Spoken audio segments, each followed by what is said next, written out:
Next ఏపీలో ఎవరు CM అవుతారు? పక్కా చంద్రబాబు నాయుడు అవుతారు. ఎలా బ్రో?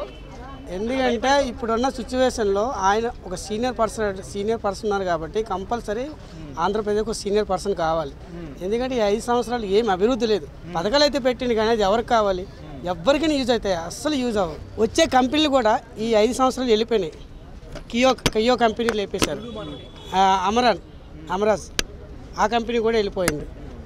HCL కంపెనీ ఉండేది ఈ గన్నవరం, అది కూడా తీసేశారు. ఇంకెక్కడ ఉన్నాయి మన కంపెనీస్? ఐటీ సాఫ్ట్వేర్ అస్సలు లేదు.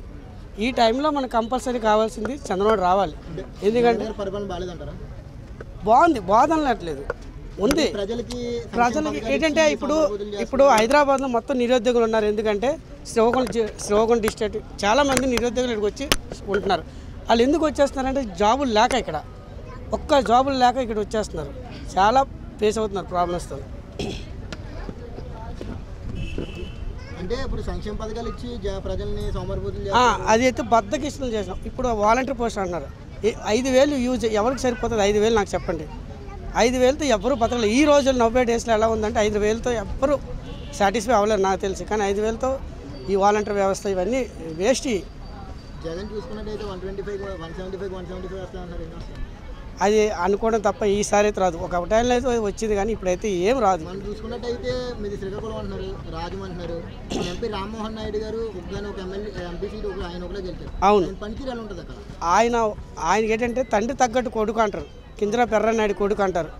ఆయన తండ్రి తగ్గట్టు కొడుకు ఎవరన్నారంటే కింజరాపు రామ్మోహన్ నాయుడు. ఆయన ఒక అసెంబ్లీలో లోక్సభలో మాట్లాడాలనే ఆయనే అసలు స్పీచ్. మాకు ఒక ట్రైన్ కూడా రీసెంట్గా వేయించింది శ్రీకాకుళం నుండి వారణాసికి. ఇప్పుడు వైసీపీలో భరత్ ఉన్నాడు, ఎవడు? రాజమండ్రి ఆ రీల్ స్టార్ అంటారండి. ఆడు ఏం చేసిండు అసలు? రాజమండ్రి డెవలప్ చేశారు కదా. ఏం చేసిండు? రాజమండ్రి ఏముంది? రాజమండ్రి రోడ్లా ఏముంది? ఒకసారి వెళ్ళి చూసాను నేను ఒక్కసారి రాజమండ్రిలో మొన్న 15 డేస్ నేను డ్యూటీ చేసిన. అటు ఒక్క రోడ్డు కూడా సరిగ్గా లేదు. అటు ఒక్క రోడ్లు కూడా సరిగ్గా లేదు. భరత్ అంటే టాపిక్ గుర్తుకొచ్చింది. మార్గన్ భరత్ కాకినాడ రాజమండ్రి క్లీన్ సిటీ బొంగు చేస్తారు. అది అవ్వదు బ్రో, అది అవ్వదు. 60 కిలోమీటర్స్ లాంగ్ ఉంటుంది. అవును, అది ఎవరి వల్ల సాధ్యమైంది ఇన్ని రోజులు చెప్పండి? అస్సలు కాదు అది. మరి జనసేన గారికి 24 సీట్లు ఇవ్వడం మీద మీ అభిప్రాయం ఏంటి? ఇప్పుడు ఏంటంటే జనసేనకి 24 సీట్లు ఎందుకు ఇవ్వడం అంటే ఇప్పుడు మొత్తం టీడీపీ వాళ్ళకి ఇచ్చేస్తే మ్యాక్సిమం జనసేన వస్తలేదు తెలియదు. ఎందుకంటే అందరూ ఓట్లు వేస్తారని నమ్మకం లేదు జనసేనకు. నాకు తెలిసి జనసేనకి ఓట్లు వేస్తారని నమ్మకం లేదు. ఎందుకంటే జనసేనకి ఫాలోవర్స్ ఉన్నారు కానీ వాళ్ళ ఫ్యాన్సే వాళ్ళకి యాంటీగా ఉన్నారు. అందుకే వీళ్ళు కొన్ని సీట్లు ఇచ్చి వీళ్ళు సత్తా ఏంటో చూద్దామని 24 సీట్లు ఇచ్చారు. నాకు తెలిసి ఆల్మోస్ట్ మంచిది, ఆల్మోస్ట్ మంచిదన్న. ఎందుకంటే రెండు పార్టీలు కలిస్తే కొంచెం నేను చెప్పలేను బ్రో, నేను చెప్పను. నేను గుడివాడ డ్యూటీకి వెళ్ళిన ఒకసారి. గుడివాడలో ఒకసారి రోడ్డు వాళ్ళ ఊరికి ఒకసారి చూడమన్నా డ్యూటీ. ఒక్కసారి నేను డ్యూటీకి వెళ్ళిన విజయవాడ నుండి గుడివాడి రోడ్డు అస్సలు బాగాలేదు. అర్థమైందా? కొడాలని కదా ఎవడైనా రాడి పర్లే.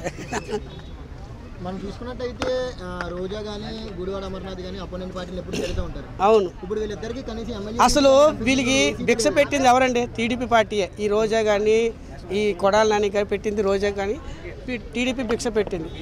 అంత పెద్ద నాయకుడిని తిట్టడం అది కరెక్ట్ కాదు. నీకేదో డబ్బులు ఇస్తున్నాడు కదా వెనక నుంచి తిట్టేసి, అది కరెక్ట్ కాదు.